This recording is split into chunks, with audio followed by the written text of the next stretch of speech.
संख्या, इस गुण का विचार हुआ। आज परिमाण, इस गुण का विचार करें। संख्या, परिमाण, पहले से रूप, रस, गंध, स्पर्श, संख्या, इन 5 गुणों के विचार के पश्चात परिमाण गुण की प्राप्ति होती है। तो इसका लक्षण किया जा रहा है। मान व्यवहार साधारण कारणम परिमाणम। मान व्यवहार साधारणं कारणं परिमाणम्। मान व्यवहार साधारणं कारणं परिमाणम। मान व्यवहार साधारणं कारणं परिमाणम्। तच्चतुर्विधम्। नवद्रव्य वृत्ति। तच्चतुर्विधम्। अनुमहत् दीर्घं ह्रस्वं चेति। यह मूल में कहा मान व्यवहार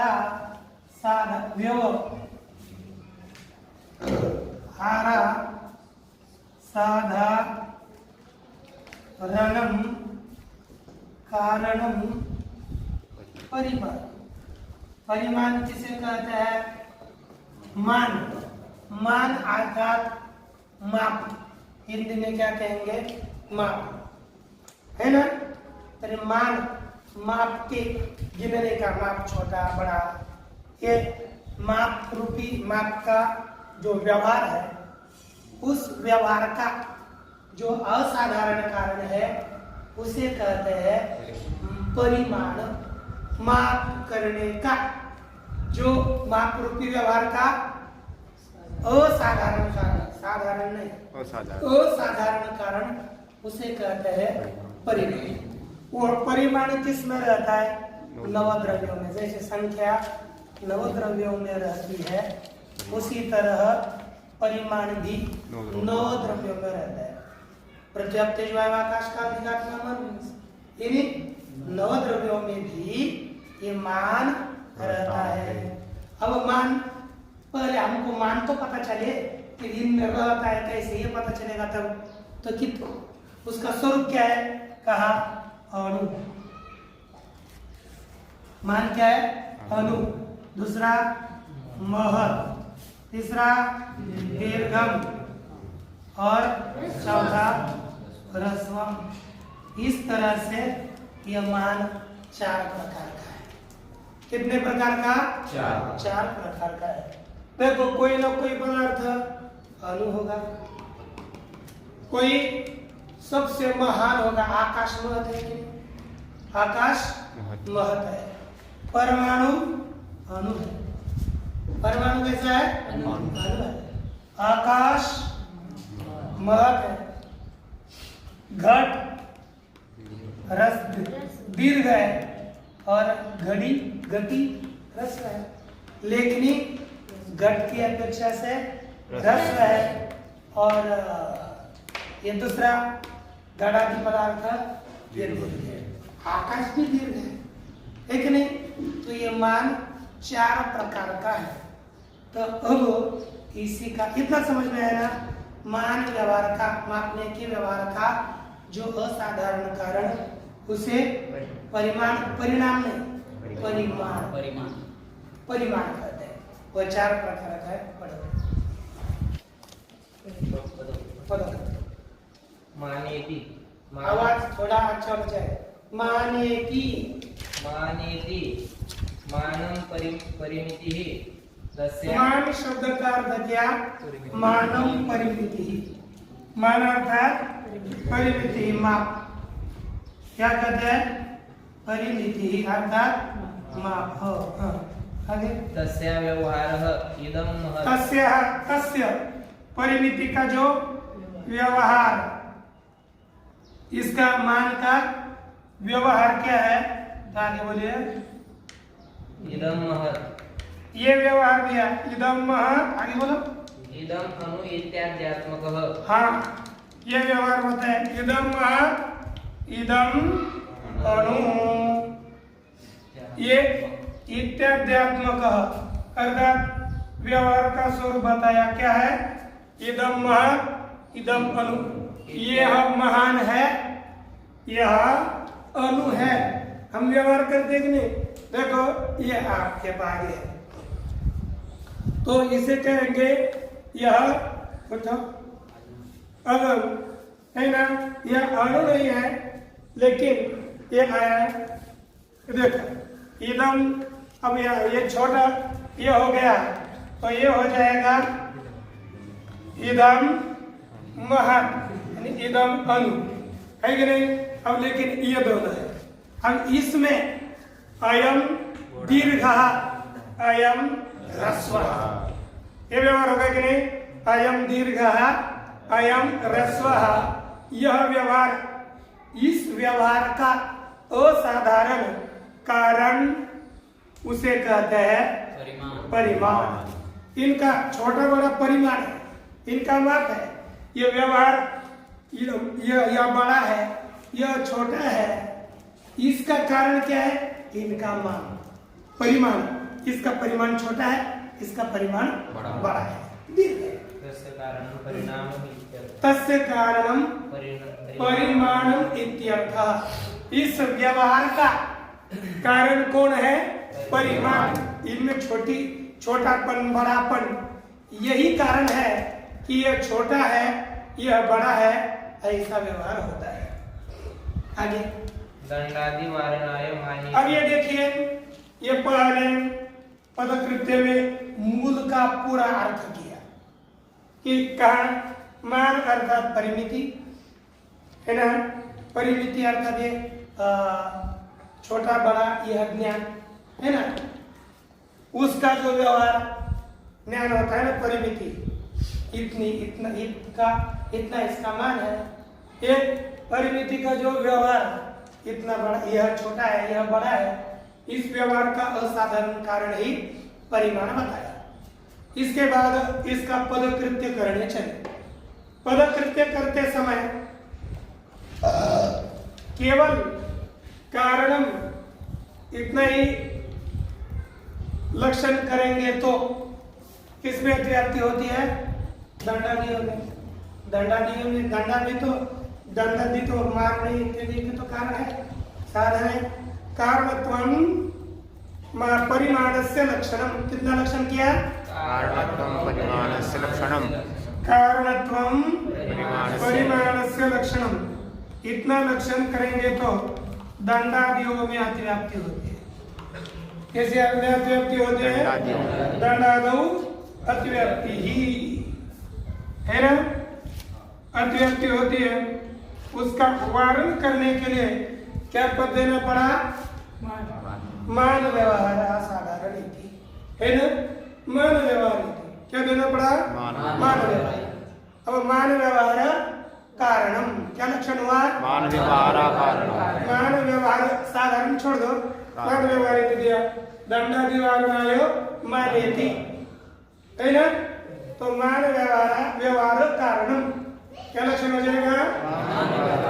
हम साधारण पद। अब यहाँ पर देखो, दंडादियों में अतिव्याप्ति नहीं होती, क्योंकि दंड मान के व्यवहार का कारण नहीं है कि नहीं? लेकिन इतना करेंगे, मान व्यवहार कारणत्वम कस्य लक्षणम? परिमाणस्य लक्षणम। इतना यदि लक्षण करेंगे तो काल सभी का कारण है। काल किसका कारण है? सभी का कारण है। तो काल मान व्यवहार का भी कारण है। तो हम किसका लक्षण करने चले? परिमाण का।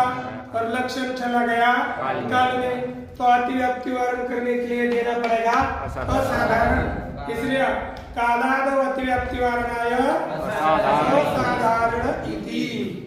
इतना करेंगे तो कालादौ अतिव्याप्ति है ना, कालादौ अतिव्याप्ति वारण के लिए देना पड़ेगा क्या? असाधारण। असाधारण पद देंगे तो क्या लक्षण बनेगा? मान व्यवहार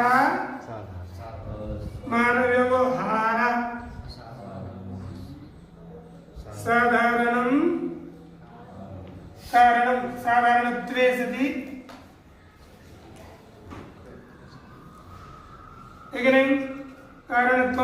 करेंगे, अर्थात मान व्यवहार साधारण कारण ये लक्षण करेंगे। तो देखो अब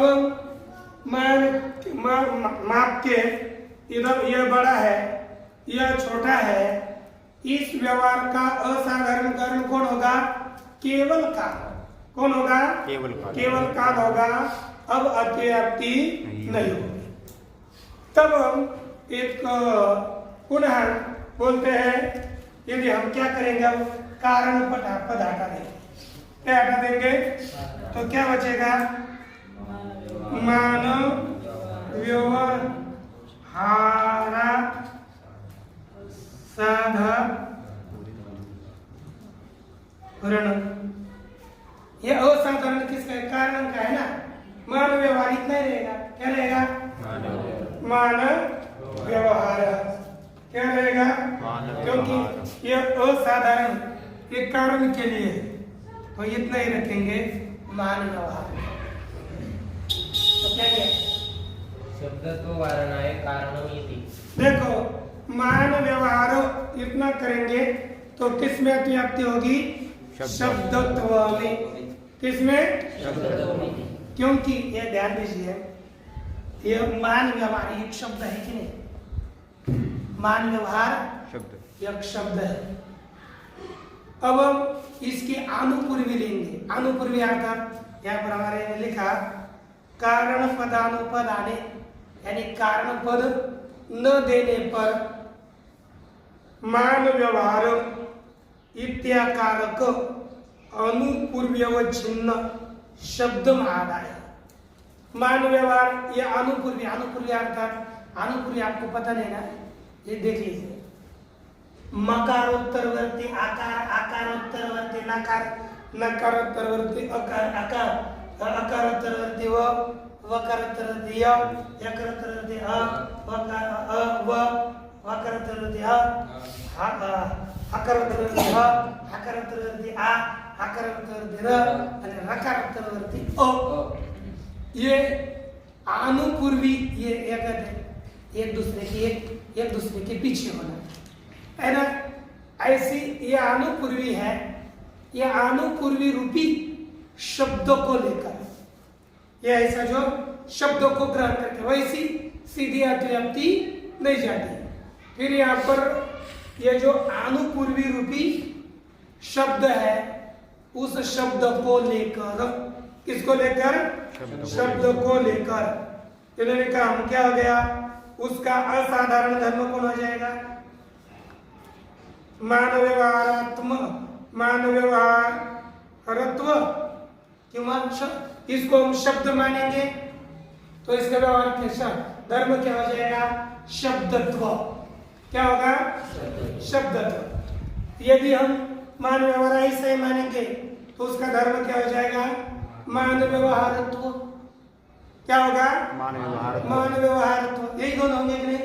शब्दत्व अर्थात अथवा मान व्यवहारत्व। अब ये तादात्म्य संबंध से किसमें रहेंगे? खुद में। तादात्म्य संबंध से आदमी कोई भी पदार्थ खुद में रहता है। जैसे आप कहाँ रहते हो? तादात्म्य संबंध से खुद में। संयोग संबंध से चटाई में। अपना संयोग किस पर है? चटाई पर। तो संयोग संबंध से हम रहते हैं चटाई में, और तादात्म्य संबंध से रहता है स्वयं में। क्योंकि तादात्म्य अर्थात अभेद संबंध। तादात्म्य अर्थात अपना अभेद किससे होगा? अपने से कि दूसरे से? अपने से। इसलिए ये तादात्म्य संबंध से शब्दत्व किस में रहेगा? शब्दत्व में रहेगा। इसलिए कहा शब्दत्वादो अतिव्याप्ति वारणाय कारणम। अब ये देखो, मान व्यवहार साधारण कारण, क्या करना पड़ेगा? मान व्यवहार का कारण लेना है हमको। मान व्यवहार ही शब्दात्मक मान व्यवहार नहीं देना, क्योंकि शब्द प्रयोगात्मक कोई ले सकता है ना। इसलिए शब्द प्रयोगात्मक मान व्यवहार न लेकर हमको उसका कारण जो है वही परिमाण है, ये इसने बताया। तो भी इसका बार बार 1 2 4 बार बताएंगे ना तो ध्यान में आएगा। अब हम आगे बढ़िए। नवद्रव्येति। ये मान कितने किस में रहता है? 9 द्रव्यों में रहता है। चतुर्विधम अपि परम मध्य मध्यम भेदेन द्विविधम। देखो कितने प्रकार का मान है? 4 प्रकार का। कौन सा? महत् अणु राणु महत् दीर्घ ह्रस्व। ये जो है ना, ये 4 प्रकार का मान भी परम और मध्यम भेद से 2-2 प्रकार का होता है। समझ लो, प्रत्येक के साथ परम जोड़ो और प्रत्येक के साथ मध्यम जोड़ो तो क्या होगा?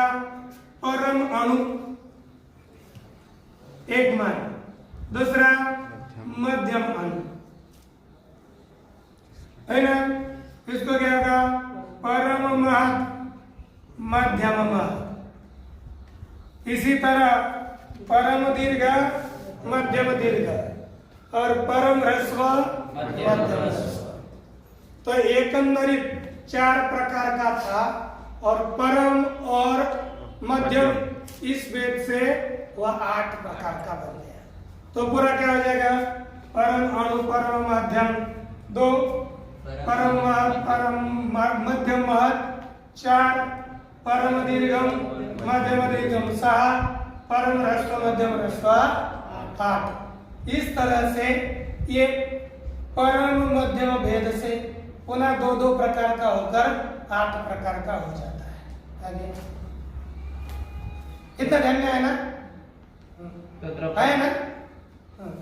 तत्र परमाणु ह्रस्वत्वे परमाणु मनसो। अब हमको देखना है कि किस पदार्थों में कौन कौन सा मान रहता है ना? ये परिमाण है, तब कहते हैं कि क्या क्या? तत्र परमाणु ह्रस्वत्वे परमाणु मनसोः। परमाणु और परम ह्रस्व है ना। परमाणु और परमाणुत्व और परम ह्रस्वत्व ये किस में रहता है? ये दोनों है ना, परमाणुत्वम और परम ह्रस्वत्व ये किस में रहता है? तत्र परमाणु ह्रस्वत्वे तत्र परमाणु ह्रस्वत्वे परमाणु मनसोः। देखो परमाणु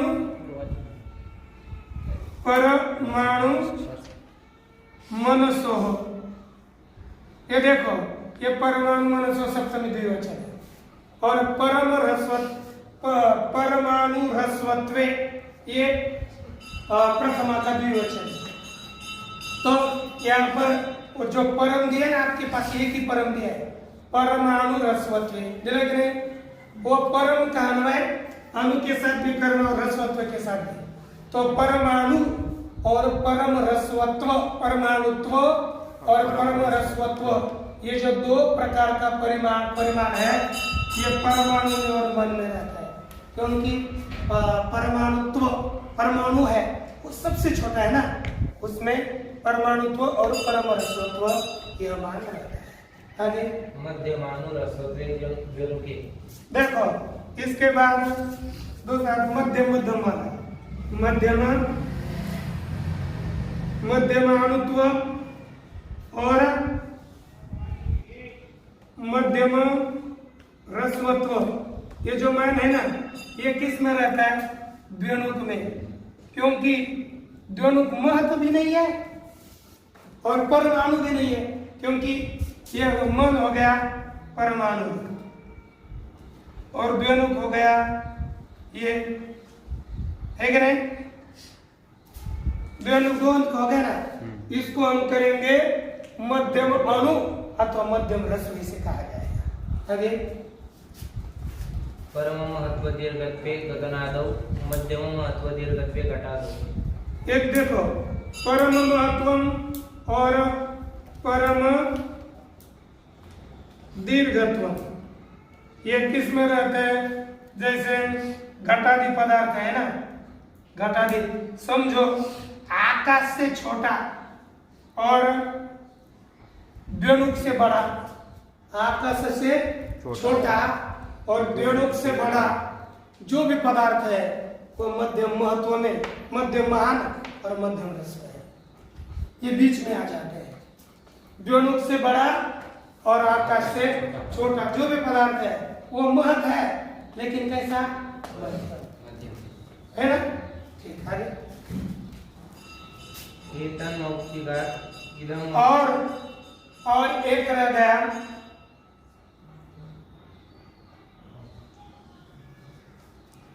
मत,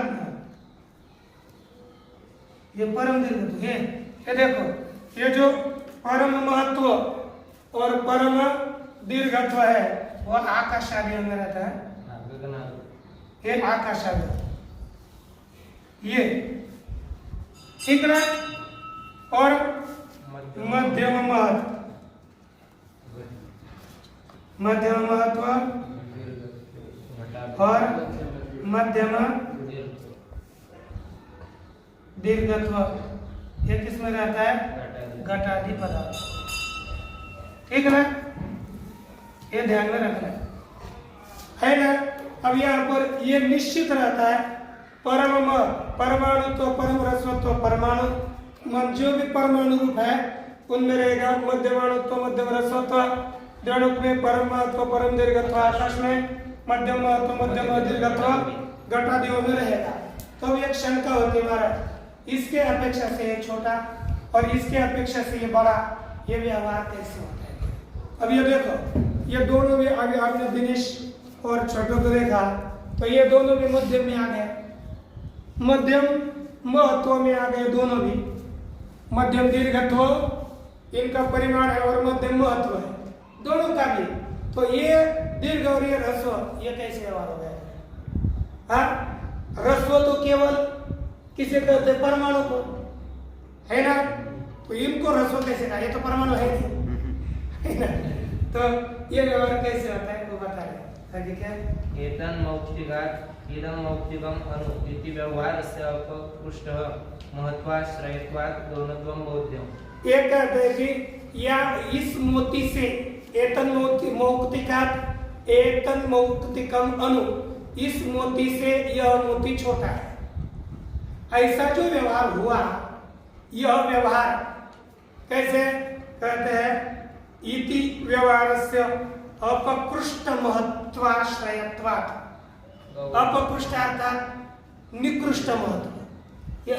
ये देखो, ये घट और एक अदाब, ये दोनों, इन दोनों में महत्व रहता है लेकिन श्रेष्ठ महत्व नहीं है। अपकृष्ट छोटा, अपकृष्ट निकृष्ट महत्व। ये अपकृष्ट महत्व इनमें रहता है, अर्थात इसके अपेक्षा से थोड़ा इसमें कम है। इसलिए ये जो व्यवहार हो रहा है ये मुख्य व्यवहार नहीं, गौण व्यवहार है। मुख्य व्यवहार इनमें ही हो जाएगा। ये कौन सा है? गौण, लेकिन होता है। एवं केतनात् व्यजनम ह्रस्वम इत्यत्रापि निकृष्ट दीर्घत्वात् गौणत्वम। जैसे यह अपना फैन है, उसे हम कहते हैं व्यजन। क्या कहते हैं? व्यजन।